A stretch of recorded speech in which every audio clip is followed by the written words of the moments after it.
When we are looking at a thoroughbred cruiser from Royal Enfield, it should be simple, easy to handle. So when they came to cruising, people are looking for a Royal Enfield take on different genres, different platforms, and that became very interesting for us.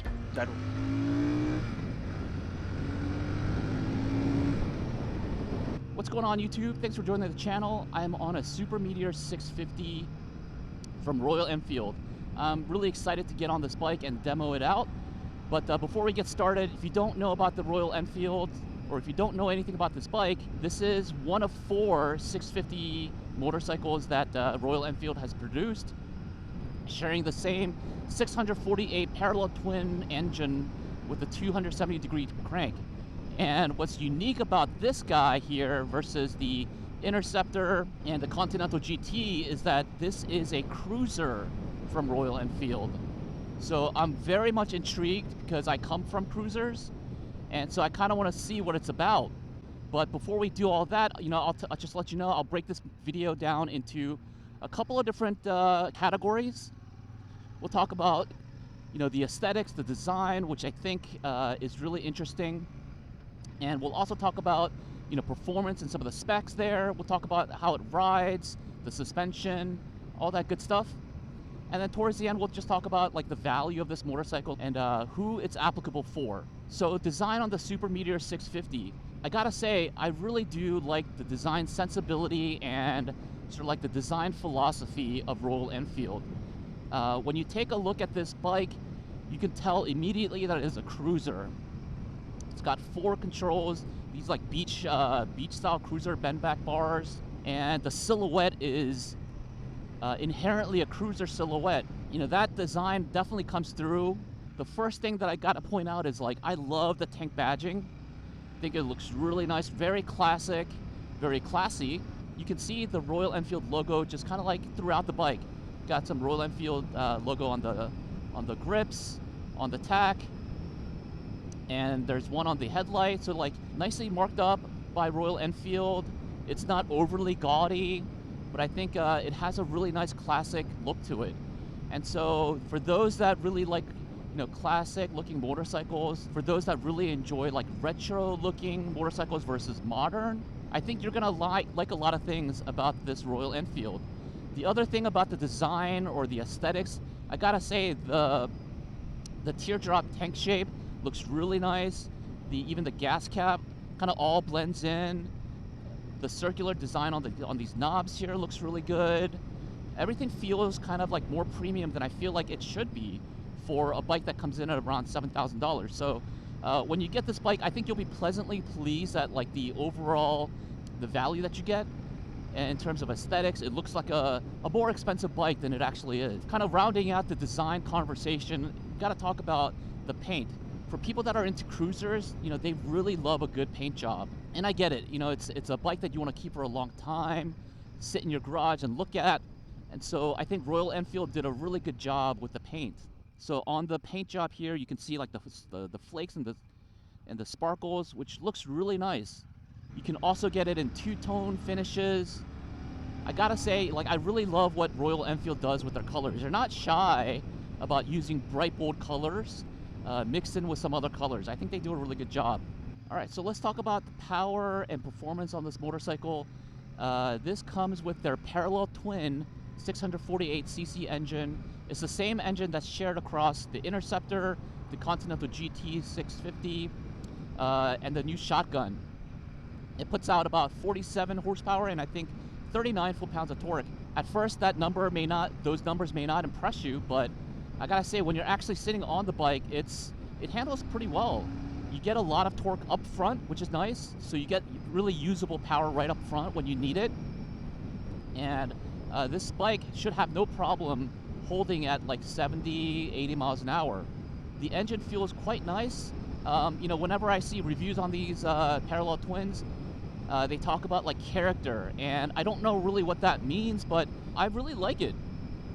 It's got a nice little thump to it. Sound of the motor and the engine sounds great. Combined with all of the other things, it kind of makes it for a really enjoyable package, like riding experience. Downshifts feel really good. The engine just feels pretty predictable and also kind of fun. It's a fun little bike. It definitely has enough power to kind of get you through these roads. I don't know how it would do on the highway, but around city and suburbs, I think it'll do completely fine. Yeah, the engine responds really, really well. There's no lag, or there's no lag in the feedback at all, and the engine just sounds really nice. All right, so let's talk about some of the handling capabilities of this bike. So it does come with inverted show-off forks, which is kind of a cool thing. Yeah, on these bumpy roads, it does feel really responsive. It does kind of soak up a lot of these bumps on the road. The seat on this Royal Enfield, I will say, I think Harley can definitely take some notes, because this seat is super comfortable. I've been trying to purposely go over some of these bumps to kind of see how these things, how the suspension feels and how the seat feels, and I gotta say, overall, very nice. Now, coupled with the fact that it does come with forward controls as well, a very, very comfortable seating position. So it's like very, very comfortable, very relaxed riding position. I'm sitting upright, and it feels really comfortable. Yeah, this is a really enjoyable ride. A little bit more of a relaxed ride than, say, the Interceptor 650 or the Continental GT for sure. Surprisingly, it handles pretty well. It's pretty nimble for a bike that's like 530 pounds. It does feel really nicely planted on the road. It does come with these 19-inch front wheels and 16 in the back. Taking corners super easy. And I gotta say, the seat height, I believe it's about 29 inches, I wanna say. And so not as low as, most typical cruisers, but that could be a good thing. Higher than, say, a Rebel or a Yamaha Bolt or most Harleys. And that could be a good thing, because I think it does kind of lend itself to handling and maneuverability on this bike. I would say overall, this bike is really well composed, well put together. I love the thought that kind of went into designing this motorcycle.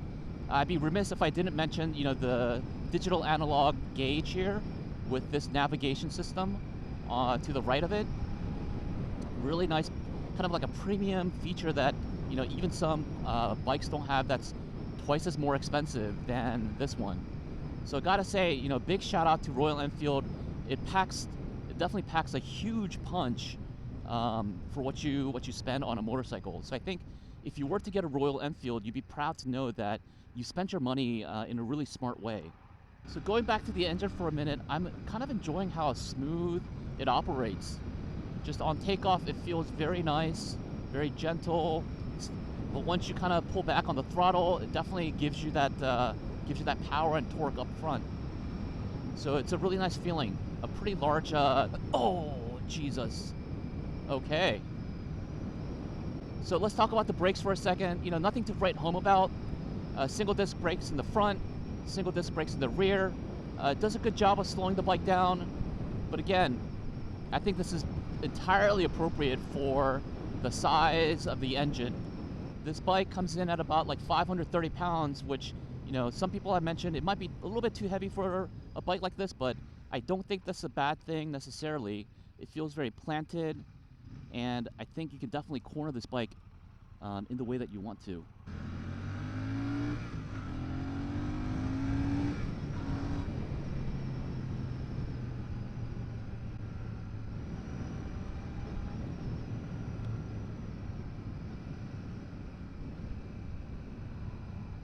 All right, I think we're almost coming to the end of this demo, so I'll kind of wrap it up here, but I think for the amount of money that you spend on this bike, can't go wrong.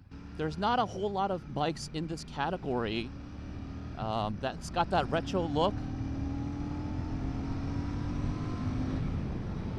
at this price point. Where Royal Enfield really excels is kind of like filling a void. There's not a lot of bikes in this category, in this retro design category, that fits that price point. So great job, Royal Enfield. All right, that's it for me today, guys. I'm gonna get out of here, but thanks again for tuning into the video, and I'll see you all later. Peace.